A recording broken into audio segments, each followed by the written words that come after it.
Hello everyone, this is Nostalgic Aila. I've made many mistakes in Wuthering Waves. Mistakes that cost me hours of farming, wasted materials, and honestly, a lot of regret.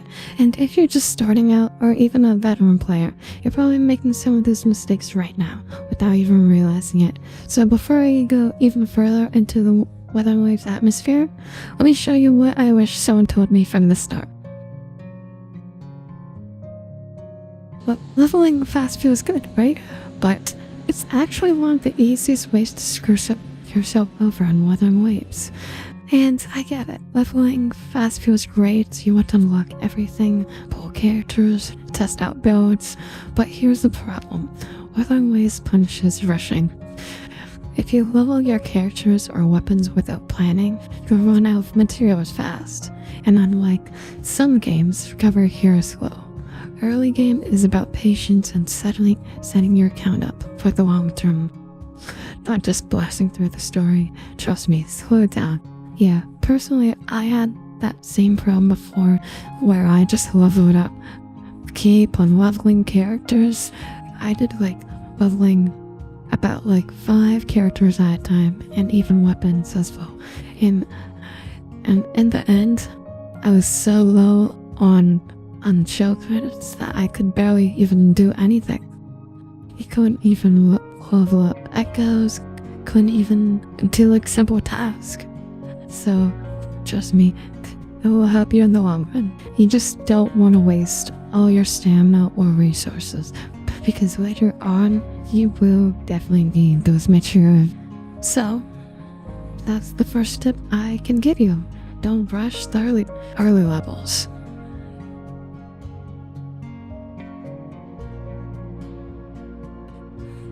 Prefarming is one of the smartest things you can do for any gacha game actually, but only if you know what to farm.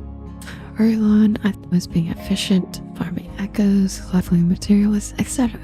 But most of it I didn't even use, so it became a waste. So here's the key points of what to actually pre-farm. Pick one of the main DPS, one supports, and one sub DPS. Pre-farm their specific essential materials, echoes, and skill upgrades.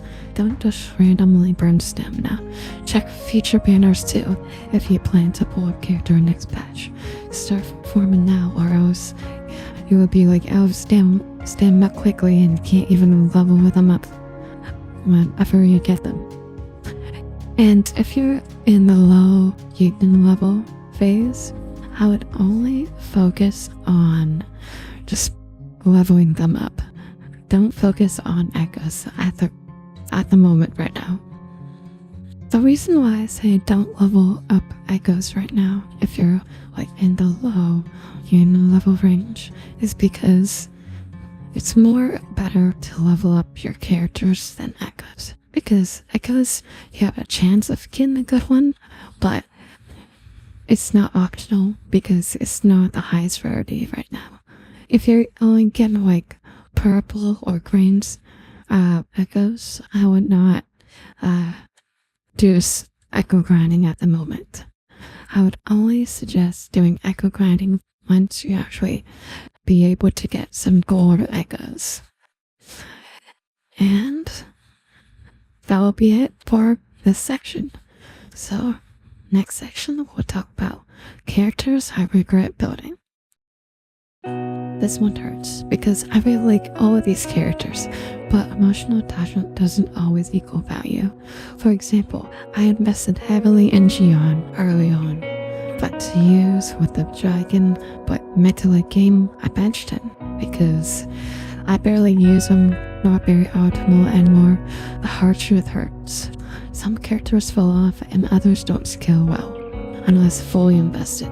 Always research the late game potential if you can. Jinchi, Yinlin, Kelcharo, Chishi are many different characters that I have built in the past but don't even use them anymore. Actually, Yinlin, I used her for a bit, but got rid of her echoes because I just don't use her anymore and they were not very optimal.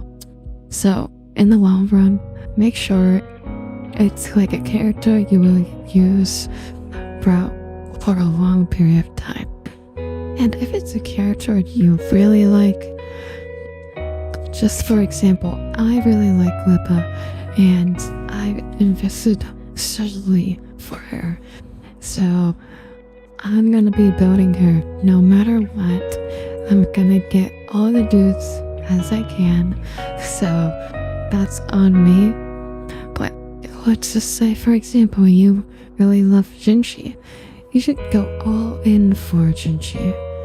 Not like wasting all your materials, but to an extent to where that is necessary. Like just bling up echoes here and there, not like the whole entire time where you don't build up any other characters, but throughout time you will build her eventually, because having a favorite character is like what we live for. We strive to live for that character.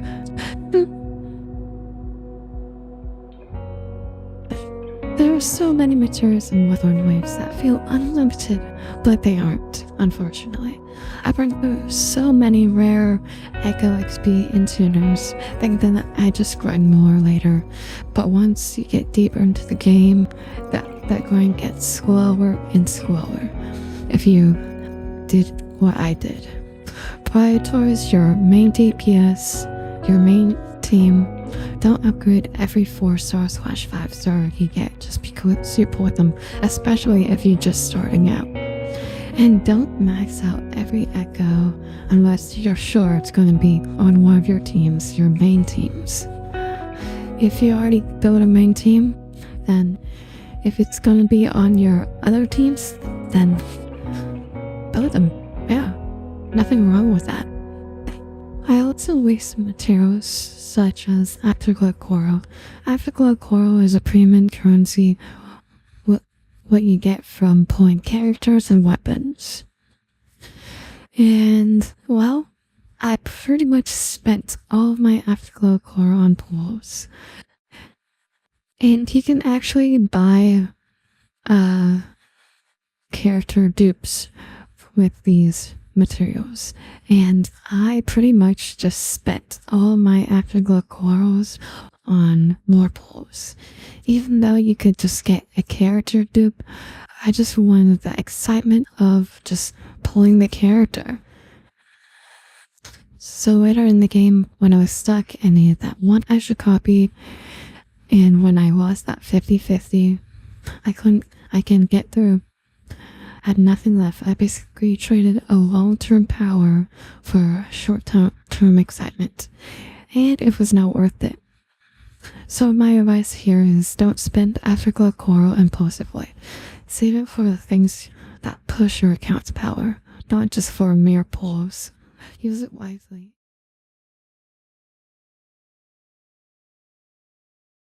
Daily routines I wish I followed. By daily routine in Wuthering Waves you speak chaos, log in, clean stuff, run around, farming, and obliterating every echo I see, maybe burn some stamina, and log off. But looking back I realized I was wasting so much free progress just because I didn't have a system. What I do now is burn waypoints daily, whenever I can, check events, use simulation and test fields efficiently. Set a 1 query goal per session, like I'm gonna farm 4 echoes, for example. And farm ahead if I'm planning to pull for future units, which I always am, so always performing. So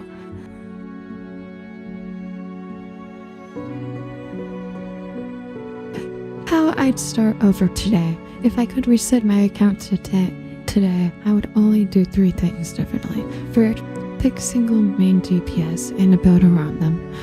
No spreading thin. Second, I research every character and their scaling before spending anything. Though, me being an experienced player, day 1, I think I don't have to research as much but I would still do it anyways. And third, I'd focus on farming, skill upgrades, and not just gear, because I'm really a fan of building like min and maxing echoes / artifacts and whatever gear it is. The biggest trap in Wuthering Waves is trying to do everything. If I focused early, I'd be way further ahead. Hope you do the same. So the rundown of the situation is save your coral, XP for echoes, your tuners, because you'll need them a lot. Just so you know, this daily routine isn't about like spending hours, it's about like playing smart. And trust me, doing these 5 things consistently will save you weeks of regret.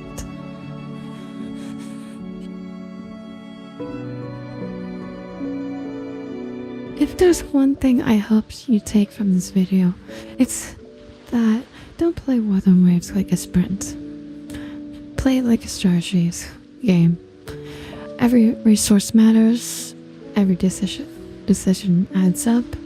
If you play with that mindset, you'll have a way more fun and less regret. And well, if this saved you from even one mistake, I mentioned what will help you avoid next time. I'm dropping more Wuthering Waves guides, pre-farming strategies, and character builds every week. So if you're serious about playing smarter, not harder, subscribe. I even made some Wuthering Waves music videos if you want to check that out. So hope you guys all enjoy. Have a wonderful day. Bye bye.